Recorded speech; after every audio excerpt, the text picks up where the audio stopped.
As we move towards the WSIS plus 20 mark, I think digital public policy issues we all acknowledge have expanded infinitely. Some of us here will recall that the WSIS Geneva Principle, one of those principles in 2003, held in optimism, and I quote, "We are firmly convinced that we are collectively entering a new era of enormous potential," it said. The problem today is that this promise of collective potential is broken. The AI moment is similar in many ways and not so similar to the Gutenberg moment in the 14th century, when Gutenberg's letterpress printing revolutionized the world of information and knowledge. AI is moving us to a society of archiving, like the printing press did, but unlike Gutenberg's technology, the algorithms that order society today are indiscernible to the public. The printing press shifted power into the hands of private forces, taking it away from the state and destabilizing the authority of the church. Today, the force field of knowledge is similarly controlled by corporations who seek servitude in exchange for data and information. Our connections are growing as they did in the age of enlightenment, but algorithmic society is also a society of fragmentation.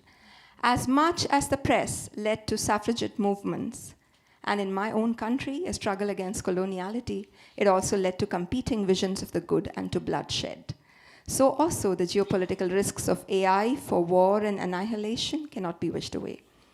The digital is indeed a lever of power, and it is no accident that those who control these technologies have little incentive to change the status quo. The WSIS did call out the respective roles of governments in public policy unequivocally, including the need to advance international cooperation, especially for the governance of digital technologies. The starting point is to recognize what ails the cooperation. And I would like to highlight, in particular, the neo-colonial dynamics of the data and AI economy that demand our immediate attention at this point at the WSIS review. The first is that trade forums are often used quite wrongly by the more powerful countries to frame rules for cross-border flows of data. We need a separate space, a separate forum for the negotiations around data governance globally. Secondly, data for development initiatives tend to be extractive. They open up individuals to panspectronic surveillance, normalizing dependencies of public systems on extractive private firms. Thirdly, intellectual property regimes have been weaponized by big tech. And given the prohibitive licensing costs and other barriers to entry, including patents owned by big tech firms, the global south firms find it an uphill task to scale up and leverage a market share. Big tech firms also often resort to preemptive patenting to retain their competitive advantage, stifling innovation and stifling development of domestic industry. Fourthly, the overemphasis on personal data protection at the cost of market regulation has proven to be detrimental.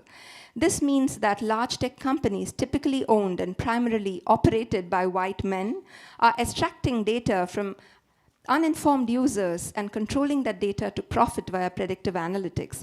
Unfortunately, strong data protection laws will not prevent this domination.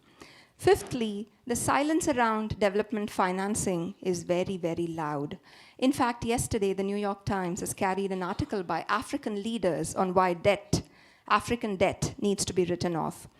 The odds are stacked against developing countries as pathways to digital sovereignty are really uphill. Recent shocks owing to COVID-19 has broken supply chains. Inflation is pushing many global South nations to the verge of crises. So finally, I think that there is a four-pronged strategy that is needed in digital cooperation. Firstly, we need to initiate consensus for a global digital human rights constitutionalism that is not only liberal, but that is supra-liberal, incisive enough to cut through the systemic injustices in the international economic order.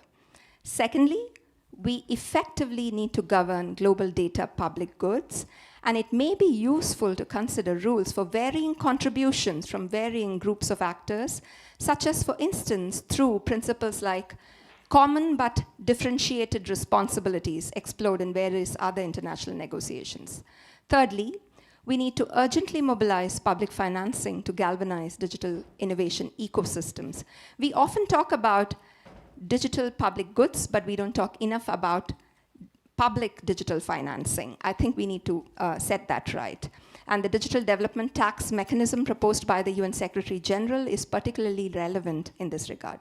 And fourthly and finally, I think it's still important, although it seems far away in our memories, to still meaningfully internationalize internet governance. It's imperative that the internet as a global commons is governed democratically, and so we need a new arrangement to oversee the technical governance of the internet, an issue that was dropped from the policy table at the WSIS moment, but is indeed long overdue. Thank you very much.